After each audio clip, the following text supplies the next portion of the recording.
3, 2, 1. We are live. This is 2OF Entertainment.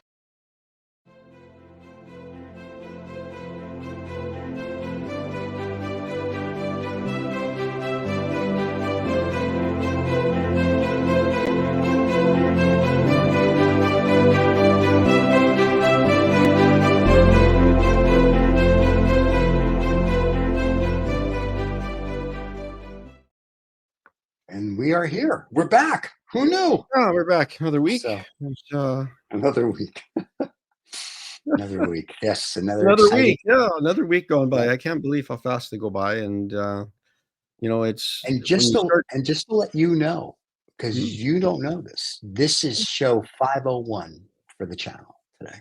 We just did show 500 a little while ago, so you're 501. You're the 501st show of our channel. 501, yeah. I think that was a name brand for a pair of jeans at one time. I think it is a pair of jeans, yes. So we don't mean it as a pair of jeans, but yes, we just did 500, which is ad hoc. I think we're close to 65 or something for ourselves. So. Oh, for you guys, you're 70. You're almost a year and a half. So yeah, you know what? We're booked solid right through the end of July already. So it's nice. we have some great art coming up. I always say that, but you know what? Every week there's something different from every artist that we've got. So there's nothing unique. It's completely unique. Like I can't believe you can have two different painters painting landscape. They're completely different. They each have their own journey, and so it's always exciting rather than everybody painting and doing the same thing. And we've again today we have something a little radical, maybe a little. We have an abstract painter, Myron Swistun. Wow. He's been painting for 40 some years, and he really looks at art differently than some other people. Not the consumer, but the artist, the internal, how we see our own work. Is one valued more than the other? And how he values his work is quite different than, say, a commercial gallery or an artist saying, I want to price it by the square inch. So we wanted to see how Myron's process is going and talk about his journey. And let's maybe bring him in. I've seen his stuff. It's absolutely phenomenal. So I'm very interested to hear the interview. I think it's going to be great. And just to say, he's been painting 40 years, but he doesn't look a day over 30. So it's amazing. Yeah, and the great thing is we have just launched his online show on Artists in Canada. So you'll be able to see a huge body, more work than we're actually going to show on our show here. So so people are encouraged to go to our Artists in Canada and look at his show online. So let's bring him in. There you go. Welcome to the show, my friend. Thank you so much. Now, just one reference back, the 500 plus shows, is that on 20F or C? Yeah, that's 2OF. So 2OF, which is 2 farts making noises, but we call it 2OF Entertainment because people don't want to be on that other channel. So we have this today's show is the 505th show that we've actually recorded on our channel. Okay. So, Paul, you referenced last night 64 shows. Is that under Artists in Canada? That's no, we are part of their channel. And yes. We are the art component. Excuse me, of the TOF network. Yes. So that is specifically that we are under there, and you can find us in the directory on the playlist. Yes. Yeah, on the playlist. Artists. Yeah. I think you said maybe we're closer to 70. I don't know, Stephen, but we are. You're actually. I'm sorry. Today will be your 64th. Today will be your 65th show. There you go, Mark. That you're doing. Your show number 65. Show number 65. Yeah. Thanks. Well, welcome. Yeah. No, I'm enjoy the interview, guys. To present some work online and. Paul is a supporter of what I do intrinsically. I sense that, and it's mutually accepted that we both really like, in a sense, what each artist is doing, each person is doing. I think that's important to communicate some support to the community, right? I think that's Yeah, yeah. I think that's really kind of important that we do that. Well, But that's kind of the basis of what Canadian art today is about, is so we can see a huge variety of what kind of Canadian art is being done and try to expose Canadian artists to a wider audience. I mean, there's some great art being done here in Canada, and we are a young country per se, but we have some prolific artists, and you've got a huge body of work yourself. You've been painting for a long time. there's quite a few thousand paintings that I've completed, like yourself. The kind of pivotal point, if you look at the art history part, the pivotal point in art as an umbrella is the invention of the camera in the 1870s, 1880s. I think it was a really pivotal point. From that point, there's a dissolution, what I call dissolving of the pictorial anatomy, the subject matter, let's say, from representational mode to a more dissolving non-representational mode, or not a truly recognizable subject matter. The subject matter is there, but it's not a representational subject matter. So can you tell us how you transitioned? I think initially you transitioned from representational work in your early years Yes. to your non-representational. Can you tell us a little bit about that journey and where you started and where you're going now? Yeah, I think, Paul, I started with doing watercolors at first, and small, very small, and in watercolor. Then I graduated to oils, of course, and then I launched a kind of a journey on group of seven style. Could I do this landscape, plein air, group of seven style? And as you know, the group of seven style, they were all really small panels, right? Hardboard, maybe different kinds of. Their plein air, yeah, a lot of their plein air stuff was Yeah, it on a was small. 8 by 10 panel. Yeah. They could put it on their backpack or under their arm or something, and then go back and then make another piece of it. But many of those small gems became known for their spontaneous, powerful quality, the clarity with what the group of seven painted. I was really enthralled with that, in the sense of you've got almost more flatter plane of color, flat planes of color, more design colors, and so on. It wasn't always modulated color, tonal color. It was color juxtaposed, an orange against the black, against the purple. So there was all this color moving, and a lot of it was done in fairly primary colors. A lot of greens, a lot of kind of, what would you say, like a burnt sienna. Well, yeah, I think they started with the sienna backgrounds a lot, and they kind of worked with complementary colors And and built up the layers. They actually, some of the pieces were quite impassoed. yes, By the time they came out of the woods, they were quite thick, and I'm sure there was a few mosquitoes stuck in there too that they pushed around, and black flies. I could only imagine. I mean, quite a romantic era, really. Pushing a railway car up to the end of the spur, which Lawrence Harris would have hired, and he had them a little bit of the money, and they'd all jump in that old box car, and that would be their living facility in October in the north of Ontario. So I love these stories. I mean, we've learned them as children, but your experience, going from, like I said, that representational painting to where you are today. So I think we're going to start the first image up here, and we'll get Stephen to start that. There we go. So yeah, well, yeah, this is just one of the introductory slides that we'll just start with and go through a little bit of a body of work. Now, how old or where is this in your journey? As how many years ago was this one? this one is going to be 8 to 10 years. 8 to 10 years old. Okay. Yeah. So what happened in your early years? So how did you transition from your representative landscape painting?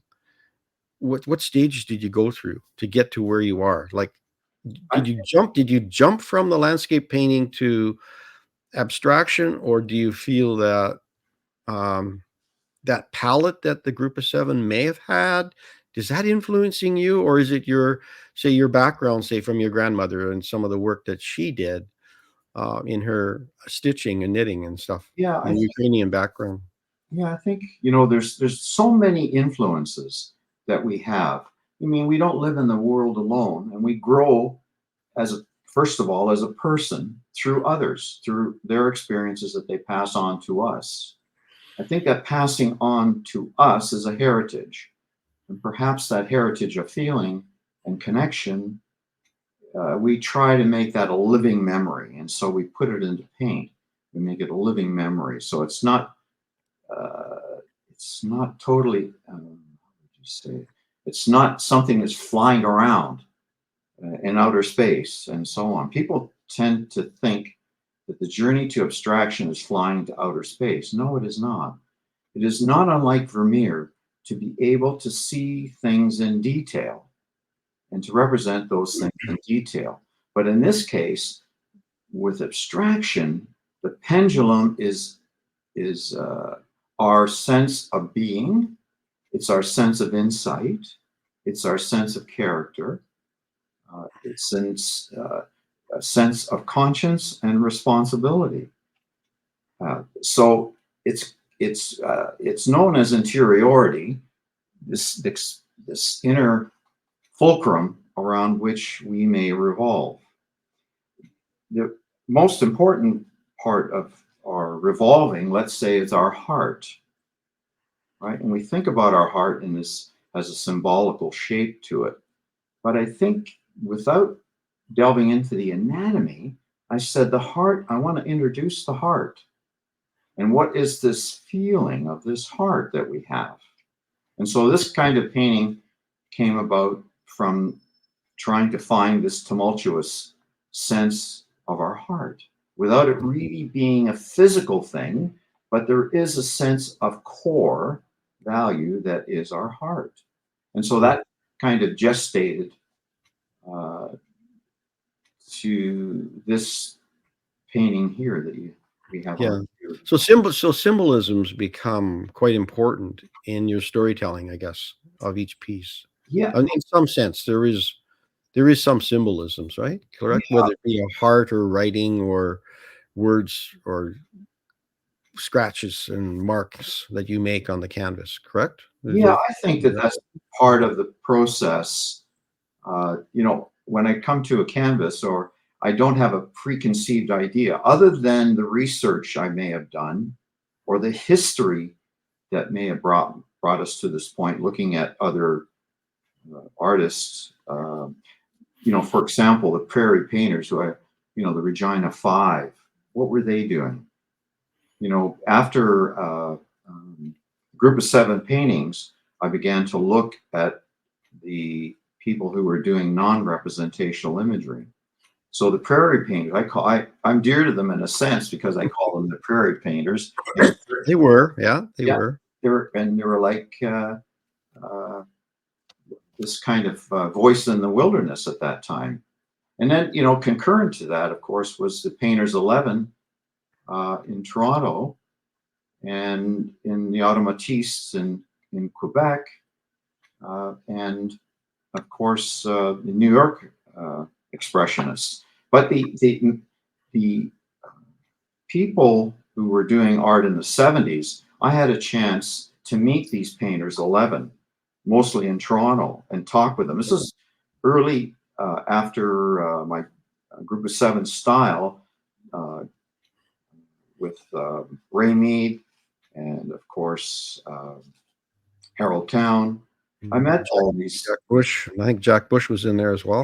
Jack Bush was in there. So I met these artists, and I went, at that time you could visit artist studios and they would show you different things that they were doing. So being impressionable and wow, this was really something at that time. And what was happening, exciting, that these artists were selling shows out. They mounted shows at galleries, Yorkville, Toronto, concurrent Montreal, they were selling out. This was middle to late 70s and most of the 1980s. Anything that they mounted, they sold out, which was wow. Yeah, if you could only have bought a Jack Bush and not they, right? You could have, yeah, in those times. So kind of my articulation then is using non-representational forms to depict an emotional feeling, a value, and that gets me, to the next work that I may do. yeah. So one piece is talking to the next, right? You tend to work in a bit of a series, like Yeah, they work. Paul, they do work in a series, maybe 4 or 5. This kind of work here, I was really tough on paints and so on. I had the greens, and my palette was empty basically. So I was using whatever I had available. I had some greens, chrome greens, and I had some blues, and I had some dried up red. So I had a little mark of red in there, but most of it was paint that I was in dire times. Yeah. And I painted this. I think a lot of artists have gone through that, lack of art materials.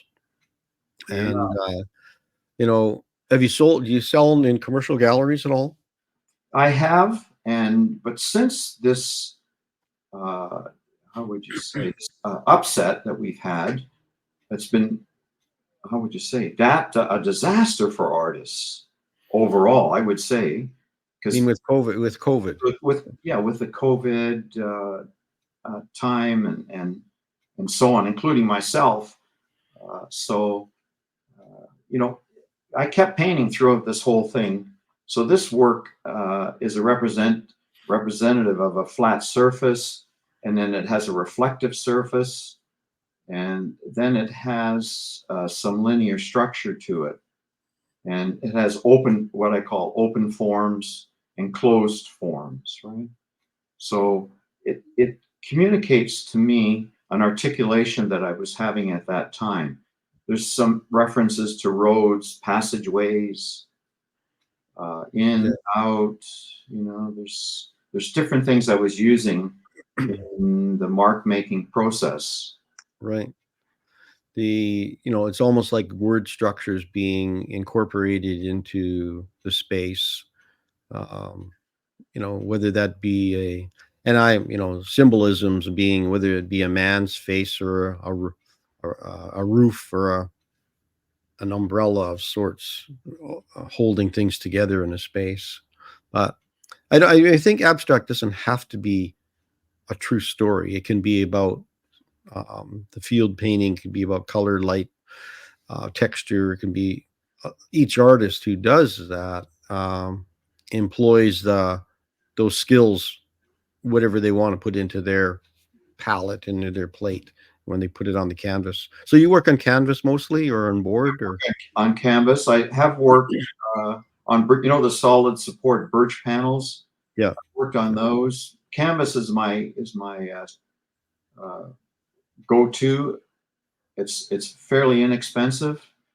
The other misconception about abstraction, people tend to think that these paintings are whipped off under a few hours. They are not. They come through a gestation process. Some of the paintings could be several months to get to what people call a conclusion, or something. I say this work is finished, as we were talking about earlier. When is it finished? When you get a sense of completion with the work. I can't do anything more to this. Anything more I do to this, it's going to wreak havoc. So in a series, do you value one piece of work over another one? So do you spend more time on one? Is one more precious to you than the other? So in other words, maybe the instilled idea starts with the first or second one. Is that one becoming the catalyst and its importance to the subsequent pieces that come from it? So do you look at your work that way, where one is the gestation of the idea, and then they each speak to, they build a conversation, I'll call it like that. I think what you're saying is absolutely true. in a sense, perhaps I can't tell a story in one page. So Mhm. I do 5 paintings, roughly, say gestation period, working out these values and ideas, and say finally, maybe by the 5th or 6th one, perhaps, it's not how many, but it finally draws to a conclusion in terms of that style, that moment, those colors. As you can look at this, as has a split color to it, right? There's a blue-green split color. Yeah. It's subtle to the viewer when they see that, you know, they see the shape and the thing, but that's where the artist is. The artist comes in and they see they're at a different level because you're having to explain to your audience what you're doing a little bit. Not explain, maybe you're depicting what you're trying to get out of your mind from your hand to your brain and brain to your hand to explain what you're doing. And the audience sometimes doesn't get it immediately. They have to come back multiple times, which the artist loves, that they come back multiple times to get the understanding. Maybe the other 4 pieces that belong with this one is pivotal to the story. I think, as you point out, a lot of this work, as you say, you might have to come back to the work, and as a viewer, might have to come back to the work to see what it really means. This kind of work here now, I'm thinking about Lascaux, Altamira, in the sense of being in a cave, Right. where the lighting is fairly subdued. We don't have a lot of bright colors. We may be using charcoal, maybe using our hand as a reference.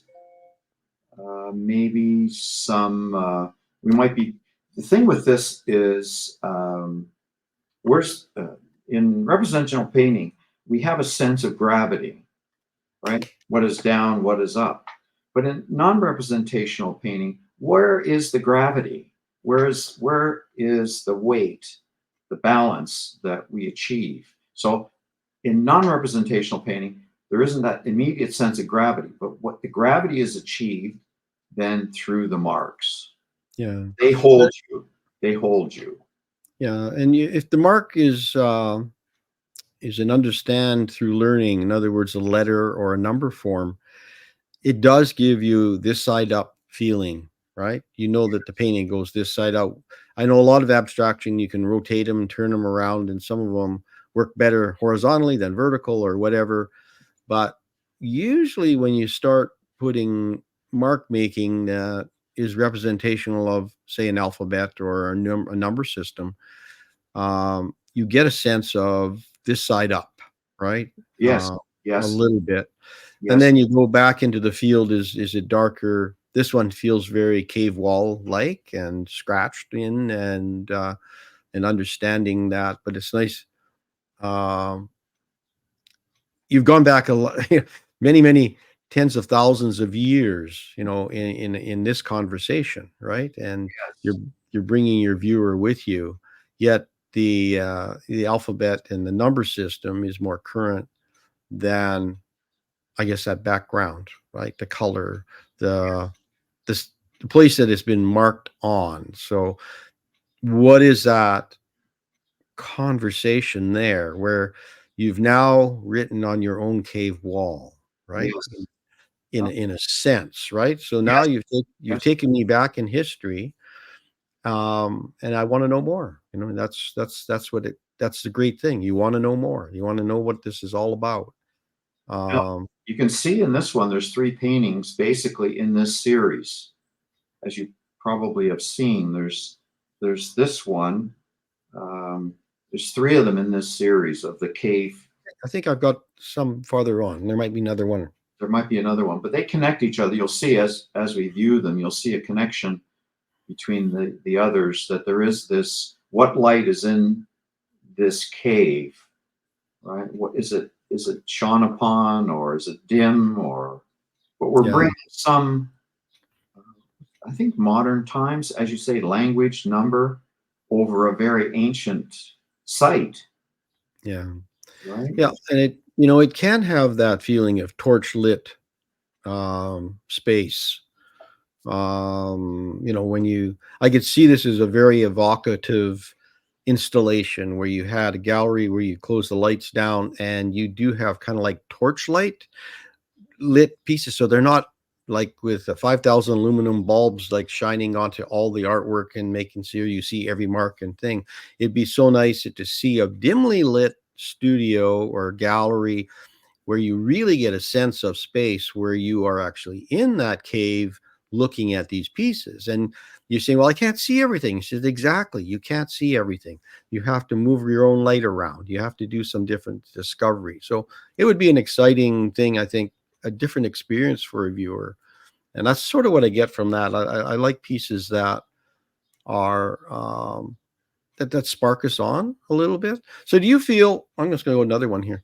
Do you feel that one piece is more valued than another? Like within, say, even a body of work, that say one piece is worth X dollars and the other one's worth 2X dollars, even though they are, say, similar size. How would you explain that? Yeah, I think it's a good question, Paul. There's a quality, intrinsic quality that a painting has.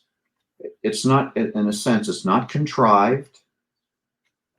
It is not manipulated, but it's moved and created by just the time and the space and that year in your experience that this came about. So this is one of those paintings that if you're reaching toward these rings of Saturn, where are they actually? And how far away are they? If I were to travel, this is really, I really don't know how far they are, and I don't really know, but I know that the rings of Saturn are there. So it's kind of like an elusive goal, or not the inability to focus on this far-reaching goal. Right. So this came about. Now the quality. Now the other part of assessing value is the pivotal points, perhaps, of change and progress through my entire body of work. There's some that are just through pain, perhaps, or lack of understanding. They were created and they were just done at the time. There might have been some angst. There might have been some outer experiences in the world that I was subject to. Being run over by a car, concussion, broken leg. That was a really, what would you say, trauma. When people have trauma, But I think when you can put that onto a canvas, even though it is maybe it was a bit of angst, as you said, that is still expression. That is still an expression of that moment that you put in. Whether people want to buy it or not is another thing altogether. It's just you're still expressing yourself, how you feel that day on a canvas, right? And yes, yeah. I think whether it's right or wrong, or whether 12 people want it all at the same time, no, you're still doing it for yourself. I think that's the main thing, right? You're doing it for yourself. Yeah, I don't have a postage stamp that I'm trying to create. I'm doing this, all my career has been done doing it for the expressive, as you point out, the expressive nature of what we must do to contribute something to, I don't know, something of our humanity, let's say. Yeah. Right. That we're part of this world, and I'm definitely want to contribute to this. Is a term I have in my life. I call it the urn of humanity, right?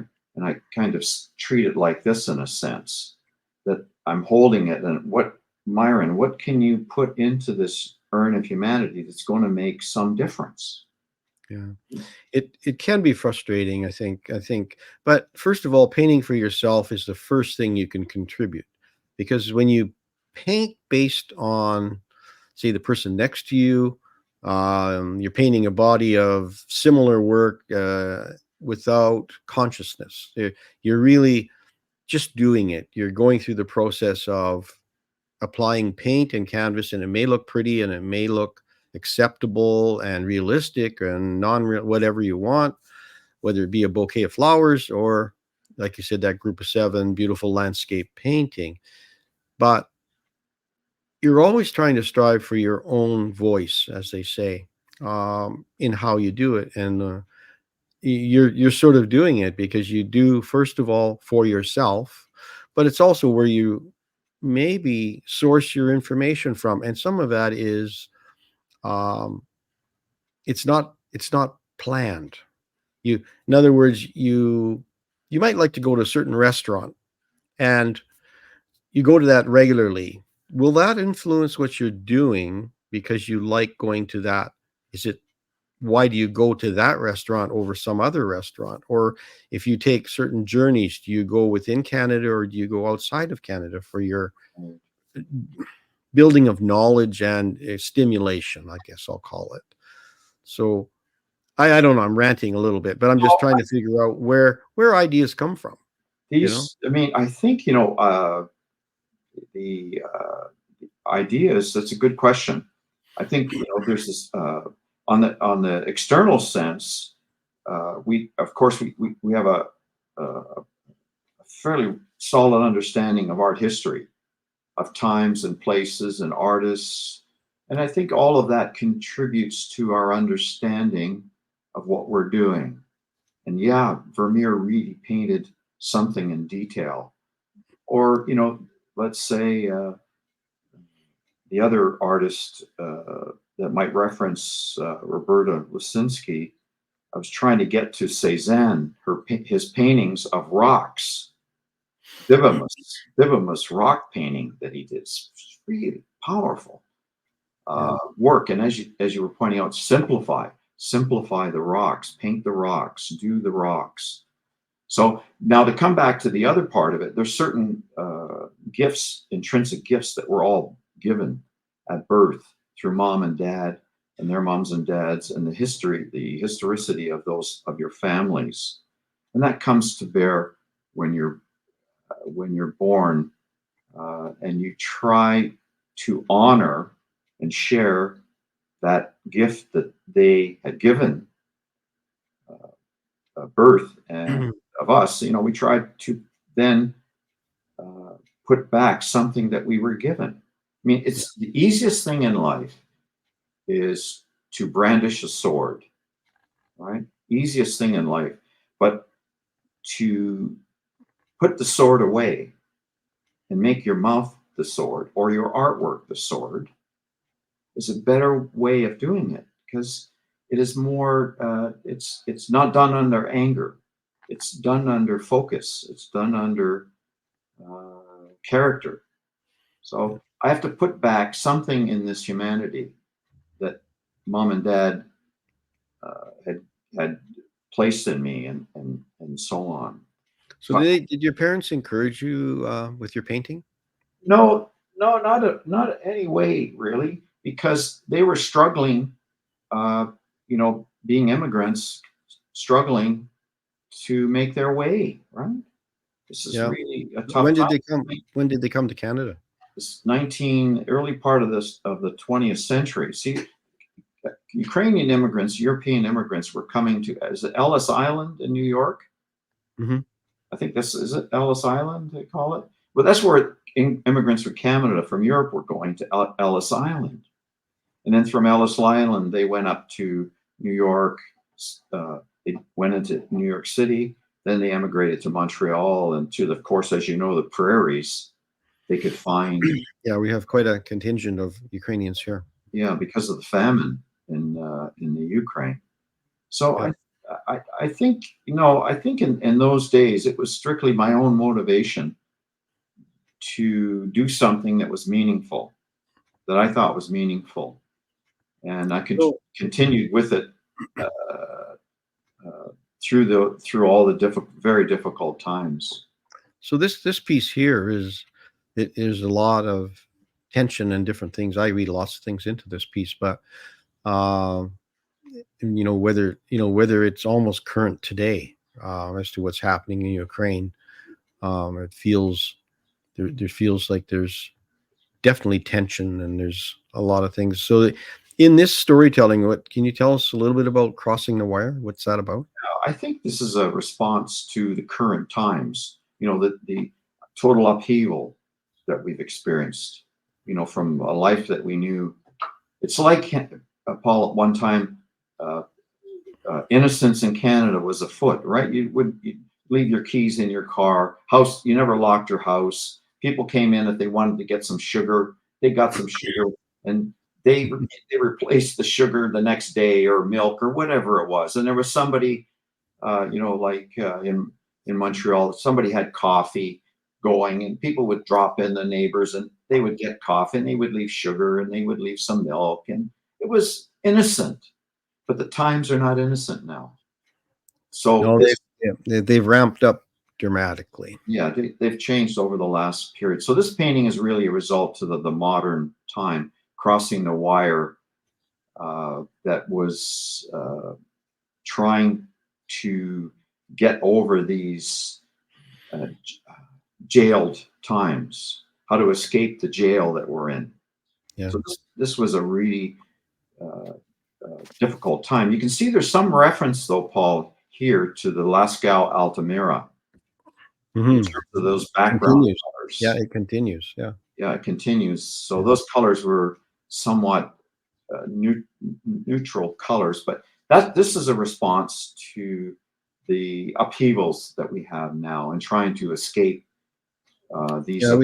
We've had a previous guest a while back, Pat Bliss, who talked about Behind the Razor Wire, the life in a prison. So in PA, in Prince Albert. So you can, it's gone. This is external, outside of a prison, and he had works that were inside a prison, but both with wire and confinement, yes, and tension. And I think this picture really conveys. So this is a result of that. But I'm not necessarily a political painter. Yeah, but it's mostly a response to what could I do to make sense of this. I think a lot of, and I think you're right. A lot of it, painters and sculptors and whatever, they are trying to understand what's going on around them through their work. I think Yes. I think that's what this, it's sort of like keeping a diary, but it's visual, right? You pound this one out. Tomorrow I'll talk about this. This is bothering me. I put it down. This is making me happy. I put it down.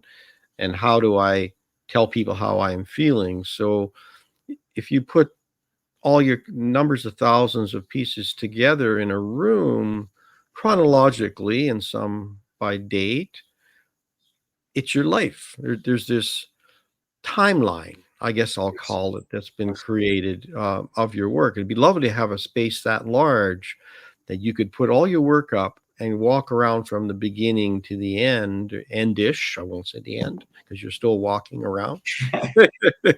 And it's a lovely thought, because I know a lot of artists they work in small studios like yours there, and their stack paintings are stacked up behind them. It's rare to see them all put out on a nice space where you can actually spend moments, get back from them, and go in and out. And that's the joy of being in a gallery situation, where you can, like in a public gallery, not saying commercial gallery, but in a public gallery sense. This piece is, again, that cave wall is still there, and this the mark making of charcoal and red. I see you bought more red. You're able to get some red. I was able to get a little bit of red, and you can see that it's moving through this time frame of angst and uncertainty that we're in, the COVID upheaval, and it's really moving through this time frame. And you can see there's some kind of, I didn't really see that three-dimensional effect on the red circular element, the lower red one. I didn't really see that, but that wasn't intentional. Yeah. There's some it is more three-dimensional looking than the other two red forms above it, but I think 3 is a magic number, and it works. 1 is very powerful, but 3 is your next number, and I think there's this. It feels very like you painted a floral of some sort on a wall, and this, it's just got a. You know what? I'm making something representational out of it, and I don't think that's wrong. Where I can No, are those three roses? Like, to me, they could be three roses. To somebody else, they can be three blood stains. To somebody else, they can be a lot of other little things, right? And I think that's what makes a work exciting. You want to come back to it each day and find something, yeah, whether it be, I agree with you. You know, it could be blood, but I think there was this sense here is some energy that exists there, moving through this time frame that we are in currently. Right, this is a yeah. passage. There's a lot of turmoil going on right now, but it always seems to be something in the world that is in flux. There's never happiness everywhere. But we got a lot of images to show. Hang on, we're only way through these things, so we're going to start moving along. You, homage to Motherwell. You mean you mentioned you like a lot of different artists that have influenced your work. Whether it be the Regina Five, the Kenneth Lockheed or McKay or Godwin, from that group, Jack Bush's, and now you got Motherwell. Now Motherwell, an American painter, abstract painter. And how did he influence what you're doing? I think, Motherwell is what we might say the master of gestural abstraction, but he was influenced by Zen/Chinese/Oriental painting. So when we use black in this form, it reminds us of the printing process. This one's on paper, right, as well? Yeah, this is on paper, yeah. It reminds us of a printing process. So when we use black in abstraction, we're thinking about gestural abstraction, making marks, very few colors that are used other than black. And the gesture or the striations are all part of the space. That's there. So are these scratched into place with a knife? No, this is I used a large brush, 5-inch brush, 6-inch brush.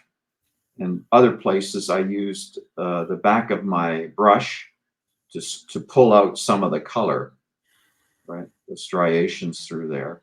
And some it's dry, it's a dry brush technique, and others it's full color. So it was really a thank you to Motherwell. And So was there a series of these that you did? There's just this one. There's some smaller ones, but this one is quite a large painting in terms of paper size. It's a big painting, biggest I could get in paper. So it was a unique gestural time to see this group of painting. I mean, I went to the MoMA in New York, and they had all these abstract expressionist painters there. But he was by far and large the most important painter at that show, right? In New York. This was the 80s, maybe. Yeah, something. Yeah. So now this is a reference. Now, Paul, again back to this Lascaux Altamira period where the light is subdued, and there may be some. I call it Neolithic bull. But there might be a bull there. You can see that this bull might be injured. I'm not sure, and it's moving, right? It's kind of trying to find what's deeper in this bull, through the scratch marks. It's kind of like an archaeologist with his brush trying to find through the dirt something under the earth, right? Something in the dust and so on. So this evolved over a time frame. It took quite some time, quite a number of changes until I reached a satisfactory result to this. Yeah, I think Picasso did quite a number of very loose gestural bullfighting images as well. Yes. Very, very minimalist. Um, you really have to look at some of those things. He was quite influenced by bullfighting. But I can see, the hunter-gatherers in the day might indicate the red makes perfect sense. It's part of the hunt. It's storytelling again on the wall. So the wall becomes the canvas for those, I guess, those Neolithic people that were, depicting what was important in their life because they're telling their story, just like you're telling the story as well. So it's sort of like you're telling the story with their palette. Yes. in a today's sense, and it hasn't changed much, really.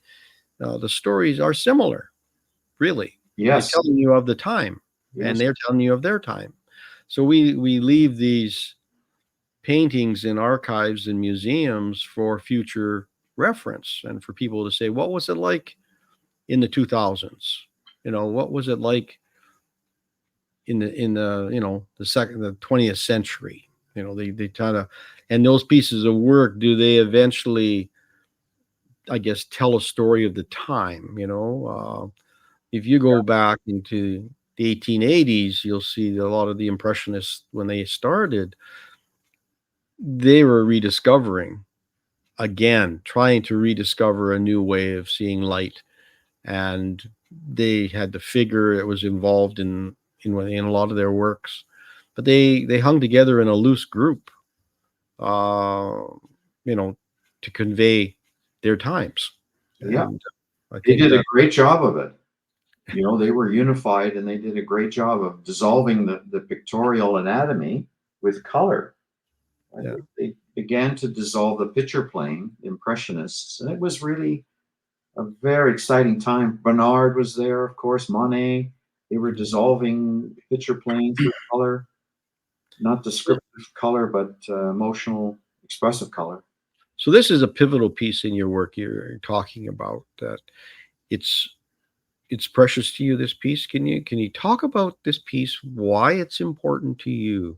Like this actually, over the whole number of photos that we're going to show today, this one kind of stands out important to you. Yeah, this, event series, I've done very many event series. There's quite a number of the evolution of the event series. Event series is like the event horizon. Just before anything comes into creation, it's in the event horizon. A way of thinking about it, the Earth is round, and one point that you look at the Earth, it's always falling away from you. It's curving away from you, right? We don't really know until it gets up to us. Oh, that's a bird, or that's a ship. So the curvature of the Earth, even though the ship is on the water, we can't see it because of the curvature. So the event series is part of the event horizon, where those things that are occurring we cannot see until they get to the event horizon. And then some people might call them black holes, but the events happening there are items that we don't really see. It's a sensibility. So I'm trying to deal with something that I sense in creation. It's in creation. I don't know exactly what it is. And then what happens, I say, in the paint, something did happen, and this is what did happen. So the event series is very tenuous in regard. There's few elements because I'm not flooded with elements. I'm flooded with very essential forms and very, in a sense, they're articulated forms as well. Each part of the form has a portent of meaning. Each part of the circle or the square or the scratch has a portent of meaning. So you're depicting a little bit of this horizon, yet you've got this is what, 36 by 12-inch canvas, so it's Yes. vertical. Yeah. So there's quite, and maybe some of the other artists would typically say, oh, I'm going to do a horizontal because it's a landscape format or idea. I might just make this horizontal, but this becomes a slice. When you do them vertically, you've taken a slice out of what it's about, right? Does it impact you more when you do that? Like things bleed off left and right. They're curving. They give you a feeling of movement. Well, there's a sense of reaching, right? There's a reaching, trying to divine the inexplicable. How can I divine the inexplicable? It's something I cannot see. I'm trying to make experiential mark or making marks that make sense to me. So this is a fairly valuable painting. I mean, people are gonna be able to see these all online. He's got the pricing is all on the show that's running as of now. It just launched it yesterday. Okay. So everything's there for people to see.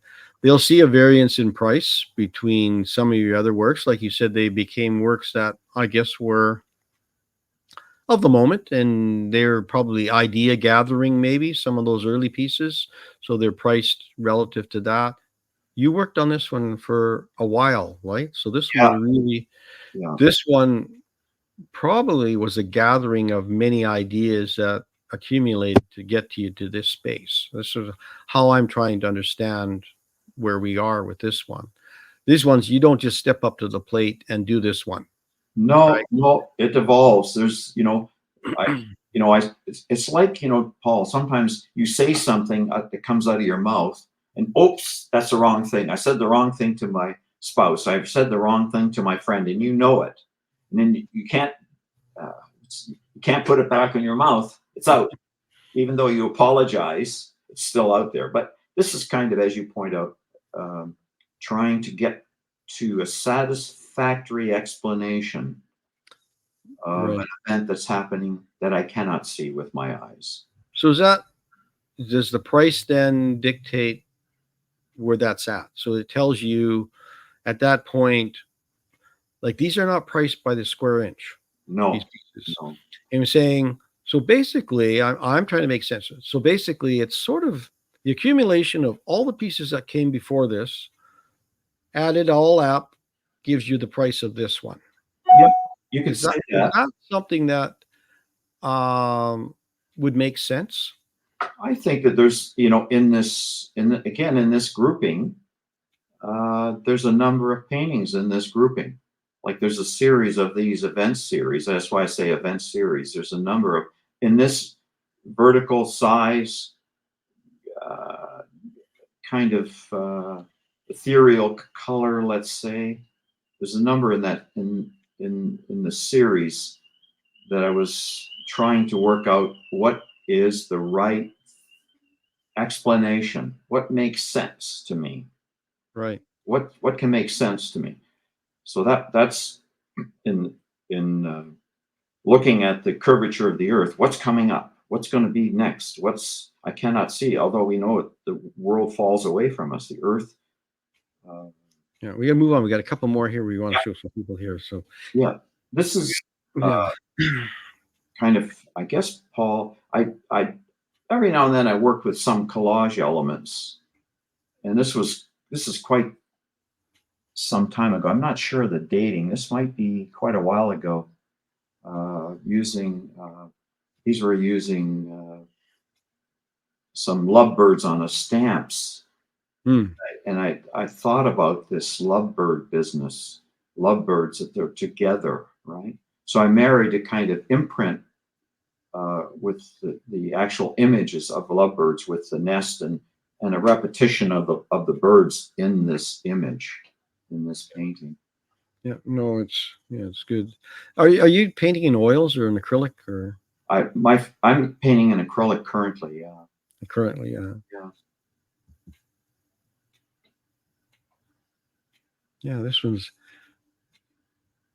I've looked at this one a number of times when I was getting ready to load the program up, and it's. I'm still trying to make sense of what I see, but I think it's.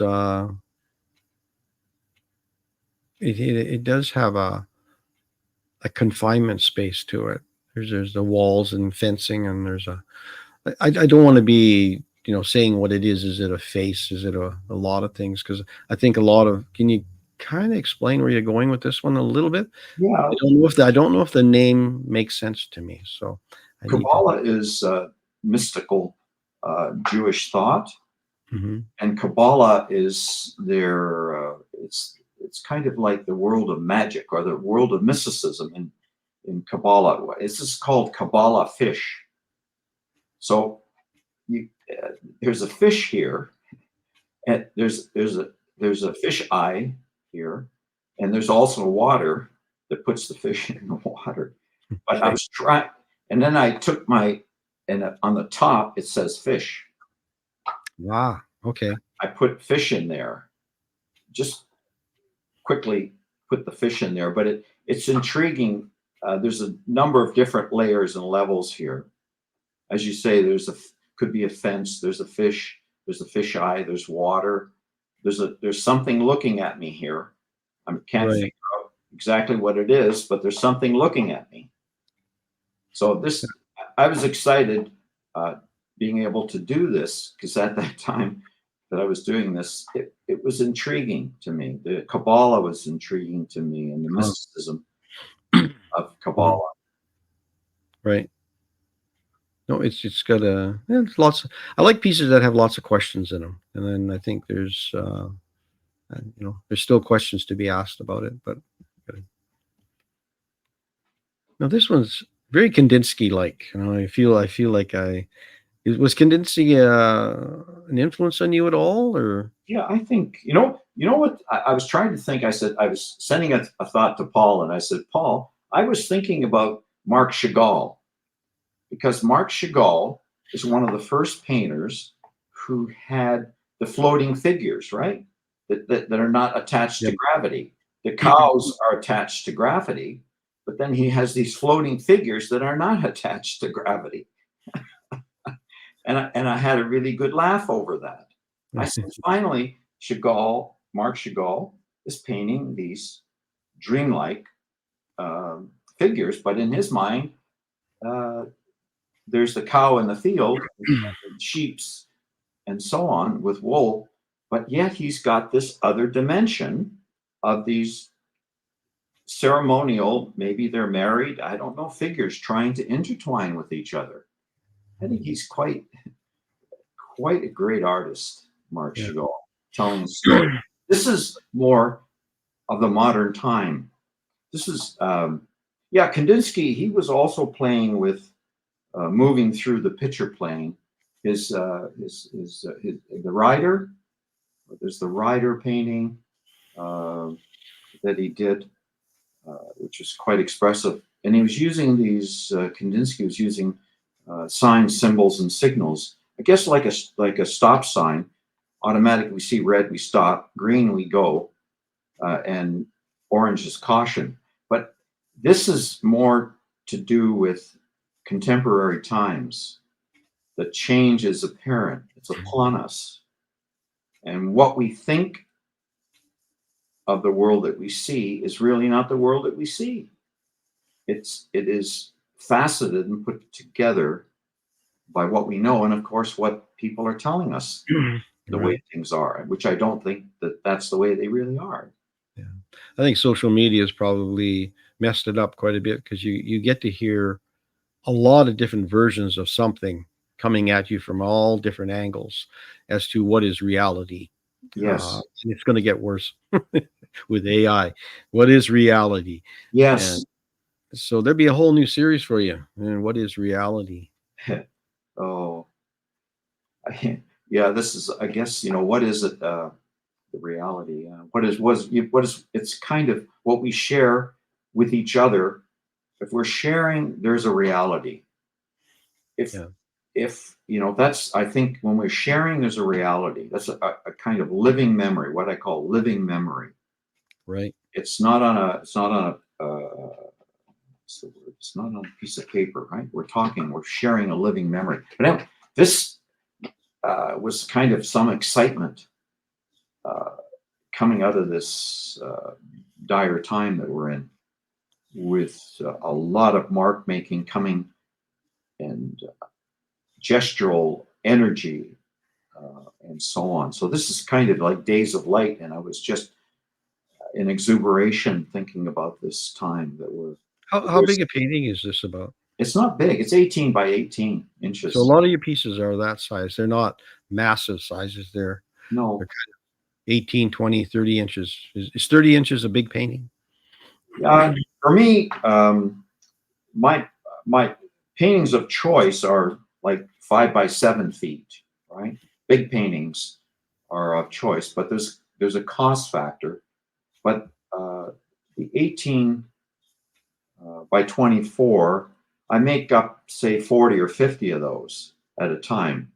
I stretch them all, put the canvas on, and let the gesso cure, do it again, the gesso, and prepare them that way. So I've got a common size that I can use, and that reduces the overall cost. Not cheap, but reduces. Not initially, no, but in the long term, if anybody frames, you can interchange framing. You can do a lot of other things that, you know. And the other thing is you already have a bunch of prepared surfaces. So when you have a number of ideas, you don't have to go and stretch a canvas and start all over and get the gesso on it and wait for it to dry.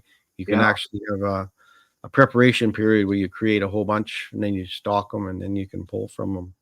I think we've had a great conversation. I think that's good. I encourage everybody who's interested in Myron's work and different things to go to Artists in Canada, and his show is on our homepage and artistincanada.com, and he'll be up for the next couple of weeks, and then his work will be available for a month or two for sure after that. And there's Stephen. There we go. It was good. I enjoyed it. I saw a lot on the website. I like his stuff. I have paintings like that, so I like it. So now here's the question we ask everybody, and I know Paul was talking about pricing. Yes. So, and I know you kind of touched on it, but if someone wants to buy one of your pieces of art, what's the low? What's the high? The price is what I give them, is what they pay. I got that. So I don't get into kicking tires. right. Any of that. I had somebody, I was doing a show, and they said, on this painting, it's framed. What if you take the frame off? Do I get a better price? I said, this is the price of the painting. And if you want to take the frame off, I really don't care. It's still the same price. I'm not going to deduct the frame price off of it. Where does your work start at? Like if somebody likes it, and like, what's the entry point for someone to start collecting your work? Well, this is interesting, Paul. The repeat collector or the repeat supporter of our work is really important.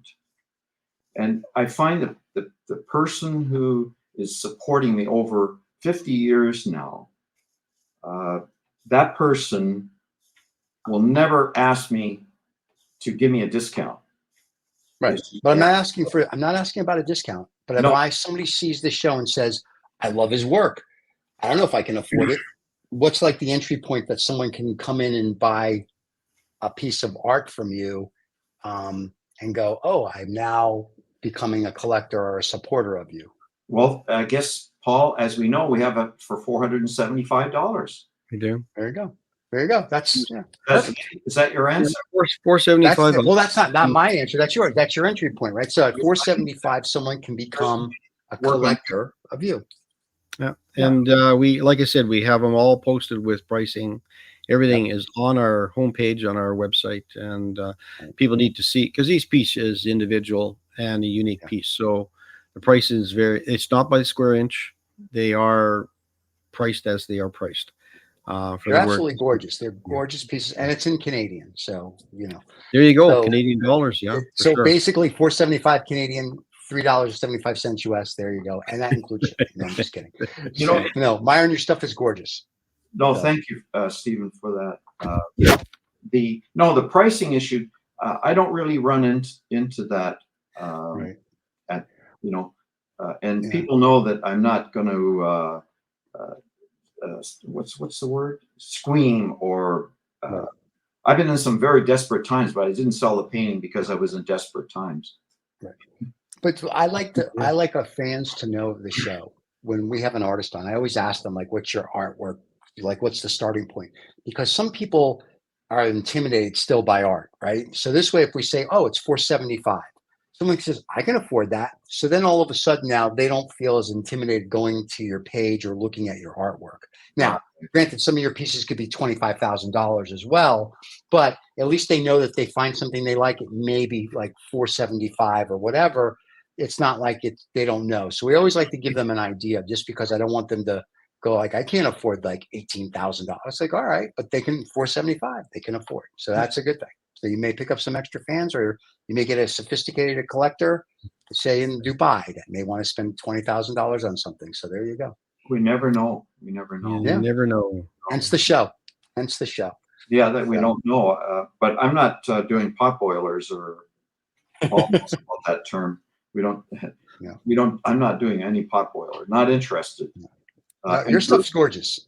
In my early career, in really early 70s, I was doing Group of Seven.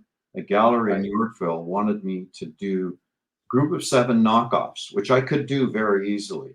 And he said to me at that time, you don't even have to sign them. I said to myself, this is not right. I'm not going to do this. So we ended our relationship and we were doing knockoffs. And later that guy was, that gallery was interned by the RCMP. So he was. And keep the integrity is what makes it. It also is part of the artist. I think that is the integrity of the artist as well. And I think people have to understand that there's an ethics that goes with it. And each artist their own little thing. Well, Myron, I'd like to really thank you a lot for joining us today. And it was a pleasure. We will continue with your show and stay in touch, and hopefully people join us. And all links are on the bottom for Myron's website as well. And you can go to his site and see what he's got going on. And I think he's also on Saatchi Art as well, so we can do that. I don't think those links are on his website. Anyway, don't forget to subscribe and like, and we'll be back next Thursday with who knows who. Only Paul knows. Myron, it was a pleasure. Thank you so much. Thank you, everybody. Stephen, Paul, again, great day. Thank you. Thank you. You too. Okay.